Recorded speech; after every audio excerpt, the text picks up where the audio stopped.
నిజంగా మేము 30,000 కోట్ల అప్పు తెచ్చే అవకాశం ఉన్నా తేలేదు అని నేను చెప్పాను. 30,000 కోట్ల అప్పు మేము తెచ్చామా 0.5 FRBM చెప్పమనండి. We have not taken any single rupee on electricity reforms.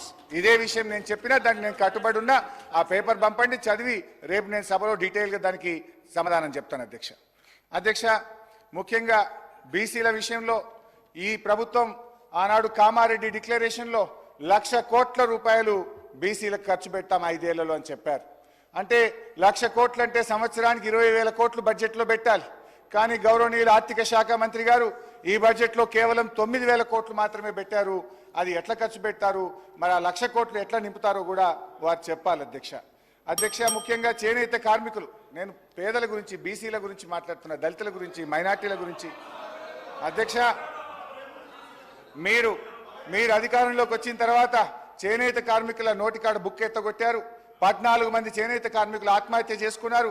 దయచేసి రివ్యూ చేయండి, చేనేత కార్మికులకు ఆర్డర్లు ఇవ్వండి, వాళ్ళ బకాయిలు ఇవ్వండి, వాళ్ళ ఆత్మహత్యల్ని నివారించాలని మీ ద్వారా ప్రభుత్వాన్ని నేను కోరుతా ఉన్నాను. ఎందుకంటే వాళ్ళు రోడ్లెక్కి ధర్నాలు చేస్తున్నారు, బంద్ కాలిస్తున్నారు.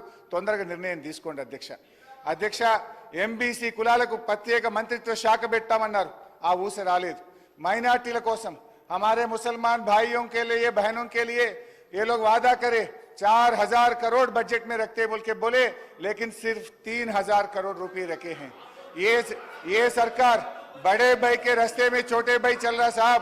वहां बड़े भाई के पास या कोई एमपी मुसलमान नहीं है, कोई मिनिस्टर मुसलमान नहीं है, या अपने राज्य में भी ये बड़े भाई के गवर्नमेंट में एक मुसलमान के एमएलए नहीं है, एक मुसलमान के एमएलसी नहीं है। ये हुकूमत में कम से कम मुसलमानों को मिनिस्टर भी नहीं दिया है।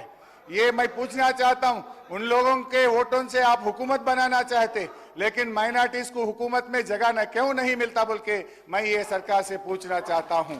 इमाम मौजम साहब लोगों को 10,000 रुपए देते बोले, अभी तक वो भी अमल नहीं हुआ। माइनॉरिटी सब प्लान के लिए 1,000 करोड़ रुपए देते बोले, वो भी बजट में नहीं दिया हुआ है। సో మైనార్టీలకు దయచేసి న్యాయం చేయాలని చెప్పి కూడా నేను కోరుతా ఉన్నా అధ్యక్ష. అధ్యక్ష, ఇకపోతే ఈరోజు నేను అన్ని పేజీలు తిప్పేస్తున్నా సార్, ఇక మీరు టైం ఇస్తలేరని వదిలేస్తున్నా చాలా విషయాలు. అధ్యక్ష, ఇక నిరుద్యోగుల విషయంలో నేను ఒకటే కోరుతా ఉన్నా అధ్యక్ష. బడ్జెట్లో 2 లక్షల ఉద్యోగాలు కదా, ఇప్పుడు ఏడాదిలోగా 2 లక్షల మందికి ఉద్యోగాలు ఇస్తామన్నారు. దానికి అనుగుణంగా ఏమైనా బడ్జెట్లో నిధులు పెట్టారా అని చూశాను. కానీ కొత్త ఉద్యోగాలకు బడ్జెట్లో ఎటువంటి కేటాయింపులు లేవు. ఉద్యోగులకు పెండింగ్లో ఉన్న 5 డిఏల గురించి కేటాయింపులు లేవు. ఉద్యోగుల కొత్త పీఆర్సీకి అనుగుణంగా కేటాయింపులు లేవు. ఇటు నిరుద్యోగులకు అటు ఉద్యోగులకు అన్యాయం చేస్తూ ఉన్నారు. నేను గౌరవనీయ ముఖ్యమంత్రి గారిని, సభానాయకుడిని కోరుతా ఉన్నా, ఆ రోజు మీరు ఇచ్చిన హామీలే. గ్రూప్ 2, గ్రూప్ 3కి పోస్టులు పెంచుతామన్నారు, పెంచండి. మీరు మాట్లాడితే లీగల్ సమస్య వస్తుంది అంటున్నారు. గతంలో ఇదే సభలో వైఎస్ రాజశేఖర రెడ్డి గారి ప్రభుత్వంలో పోస్టులు పెంచారు, సమస్య రాలేదు. విభజించబడ్డ ఆంధ్రప్రదేశ్లో జగన్మోహన్ రెడ్డి గారు గ్రూప్ 2లో పోస్టులు పెంచారు, లీగల్ సమస్య రాలేదు. మీరిచ్చిన హామీ మీరు నిలబెట్టుకోండి. బట్టి గారు ఇక్కడ నిలబడి గ్రూప్ 1కు 1:100కు అవకాశం ఇవ్వాలని గౌరవనీయులు బట్టి గారు ఈ సభలో అడిగారు. కానీ అక్కడ కూర్చోగానే మారిపోయినట్టు కనబడతా ఉంది. దానికి కూడా లీగల్ సమస్య రాదు. గతంలో వైఎస్ రాజశేఖర రెడ్డి గారు 1:100 చేశారు, ఎటువంటి లీగల్ సమస్య లేకుండా ఆ అవకాశం ఇవ్వడం జరిగింది.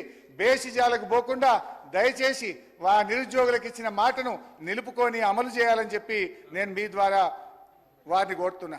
నిరుద్యోగులకు 4,000 భృతి పోయినసారి అడిగితే బట్టి గారు ఇదే సభలో మేము అటువంటి హామీ ఇవ్వలేదని అన్నారు. దయచేసి చూసుకొని ఆ నిరుద్యోగులకు భృతి ఎప్పటి నుంచి ఇస్తారో, మీరు బడ్జెట్లో కేటాయింపులు లేవు, దాని గురించి కూడా చెప్పాలని కోరుతున్నా. హైదరాబాద్లో అభివృద్ధి జరగలేదన్నారు, చెప్తే దానికి ఒక 10 పేజీలు ఉన్నది. కానీ టైం లేదు, మళ్ళీ నెక్స్ట్ మేము లాస్ట్లో దాంట్లో మాట్లాడతాం.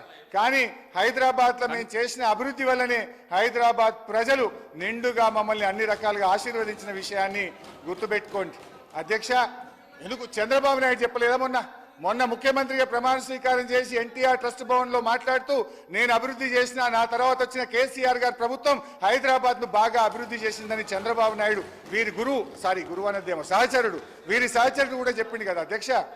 అధ్యక్ష, ఇకపోతే 8 నెలల కాంగ్రెస్ పాలన చూసిన తర్వాత ఒకటి అనిపించింది అధ్యక్ష, నమ్మి నానబోస్తే పుచ్చి బుర్రలైనట్లున్నది అధ్యక్ష వీళ్ళ పాలన.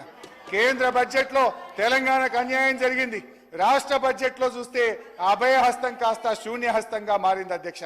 వాస్తవిక అంచనాలతో రూపొందించిన బడ్జెట్ అని మంత్రి గారు చెప్పినా బడ్జెట్కు వాస్తవికతకు చాలా దూరం ఉంది అధ్యక్ష. ఇది ప్రజల బాగోగులు కేంద్రంగా తయారైన బడ్జెట్ కాదు. రాజకీయం ఎక్కువ, ప్రజల కోణం తక్కువ. 6 గ్యారంటీలకు అనుగుణంగా హామీ